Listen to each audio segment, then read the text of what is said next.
Ternak unggas di Indonesia mengalami perkembangan yang cukup pesat. Hal ini dikarenakan ternak unggas memiliki peluang bisnis yang menjanjikan dan mudah untuk dijangkau oleh kalangan masyarakat Indonesia. Akan tetapi, ada banyak hambatan yang sering dihadapi oleh peternak, seperti terserangnya agen penyakit pada ternak. Salah satunya ialah avian influenza atau AI yang merupakan penyakit menular yang disebabkan oleh virus influenza strain tipe A yang tergolong dalam famili Orthomyxoviridae. Penyakit ini memiliki dampak yang sangat besar dalam penurunan produksi telur dan menurunnya populasi unggas.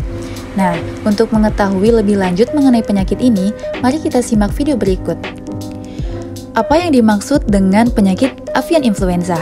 Avian influenza atau AI merupakan penyakit viral akut pada unggas yang disebabkan oleh virus influenza tipe A, subtype H5 dan H7. Nah, virus avian influenza ini sudah mulai mewabah di berbagai belahan dunia. Unggas-unggas pada sejumlah negara di benua Asia, Afrika, Amerika, Australia, bahkan Eropa dalam kurun waktu yang panjang telah terinfeksi virus AI, sehingga menyebabkan kerugian besar. Nah, virus ini juga pertama kali menyerang unggas jenis ayam, kemudian meluas pada unggas termasuk angsa, itik, dan lainnya. Penyebab dari virus ini ialah kontaminasi virus avian influenza pada air seperti pada kolam, danau, sungai, air tampungan hujan, maupun air tanah. Faktor-faktor yang mempengaruhi keberlangsungan virus di air sangat tergantung pada suhu, pH, dan sanitasi. Gejala klinis yang sering ditemukan pada unggas yang terjangkit penyakit ini adalah yang pertama, jengger dan pial membengkak dengan warna kebiru-biruan. Yang kedua, pendarahan merata pada kaki yang berupa bintik-bintik merah atau sering juga disebut dengan kaki keroan. Yang ketiga, adanya cairan pada mata, hidung atau gangguan pernapasan, batuk, bersin, dan ngorok. Yang keempat, keluar cairan eksundat jernih hingga kental dari rongga mulut. Yang kelima, diare. Keenam, kerabang telur lembek. Ketujuh, penurunan produksi. Kemudian yang kedelapan, tingkat kematian sangat tinggi. Setelah kita mengetahui gejalanya, apa yang dapat kita lakukan? Karena mencegah lebih baik daripada mengobati. Hal-hal yang dapat kita lakukan untuk mencegah pengendalian dan pemberantasan penyakit ini adalah yang pertama, mencegah kontak antara hewan peka dengan virus AI. Yang kedua, menghentikan produksi virus AI oleh unggas yang tertular dengan dekontaminasi atau disinfektan. Yang ketiga, meningkatkan resistensi atau pengebalan dengan vaksinasi. Yang keempat, menghilangkan sumber penularan virus. Yang kelima, peningkatan kesadaran masyarakat. Dan yang keenam, peningkatan biosecurity. Selain itu, pemberian vaksin juga merupakan hal yang dibutuhkan karena sejak masuknya virus AI ke Indonesia, program vaksinasi terhadap penyakit ini menjadi jadwal rutin pada pemeliharaan ayam, baik pedaging maupun petelur. Tetapi, aktivitas vaksinasi rutin pada pemeliharaan ayam ras pedaging tidak menyebabkan penurunan kasus AI yang cukup signifikan. Hal ini terjadi karena faktor seperti jenis vaksin, dosis vaksin, dan aplikasi vaksin serta program vaksinasi yang dilakukan. Vaksinasi AI pada peternakan ayam ras pedaging dilakukan pada saat ayam berumur muda, yaitu pada umur 3-7 hari. Akan tetapi, rentang waktu vaksinasi ini bersamaan dengan jadwal pelaksanaan vaksinasi ND yang pertama. Untuk alasan efisiensi waktu, para peternak biasanya melakukan aktivitas vaksinasi itu secara bersamaan.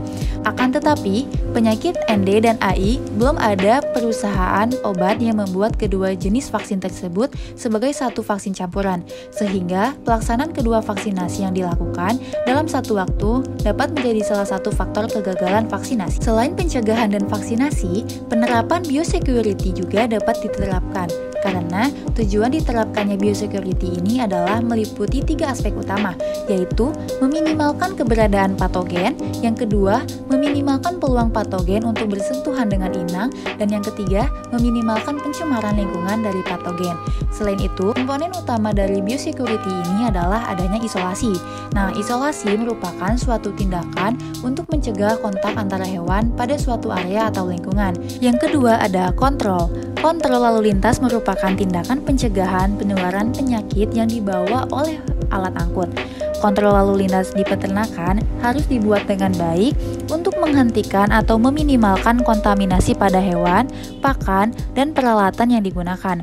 Alat angkut dan petugas tidak boleh keluar dari area penanganan hewan yang mati tanpa melakukan pembersihan atau cleaning dan disinfeksi terlebih dahulu. Komponen selanjutnya ialah sanitasi. Sanitasi merupakan tindakan pencegahan terhadap kontaminasi yang disebabkan oleh feses. Kontaminasi ini dapat terjadi pada peralatan yang digunakan seperti tempat makan dan minum. Langkah pertama tindakan sanitasi adalah untuk menghilangkan bahan organik terutama feses. Bahan organik lain yaitu darah, saliva, sekresi dari saluran pernapasan, dan urin dari hewan yang sakit atau hewan yang mati. Semua peralatan yang digunakan, khususnya tempat makan dan minum, harus dibersihkan dan didisinfeksi untuk mencegah kontaminasi. Nah, apabila kita menerapkan biosecurity, akan ada manfaat yang kita ambil. Di antaranya yang pertama, mencegah bibit penyakit masuk ke dalam peternakan dan untuk mencegah penyakit yang ada di peternakan keluar menulari peternakan yang lain atau masyarakat sekitar. Yang kedua itu adalah menjaga kesehatan ternak dengan memperkecil resiko terkena penyakit. Yang ketiga, mendeteksi secara dini adanya wabah penyakit. Yang keempat, menjaga pertumbuhan ternak agar tetap baik dengan resiko konversi pakan yang baik pula. Yang kelima, menekan biaya kesehatan ternak menjadi lebih murah. Yang keenam, memperoleh hasil atau produk yang bagus karena biosecurity menciptakan lingkungan yang kondusif bagi ternak atau reproduksi. Dan yang terakhir, jika ternak dapat berproduksi dengan baik, maka keuntungan sudah pasti didapatkan. Sekian penjelasan singkat mengenai penyakit AI, pencegahan, serta biosecurity pada unggas. Sampai jumpa di lain kesempatan. Terima kasih.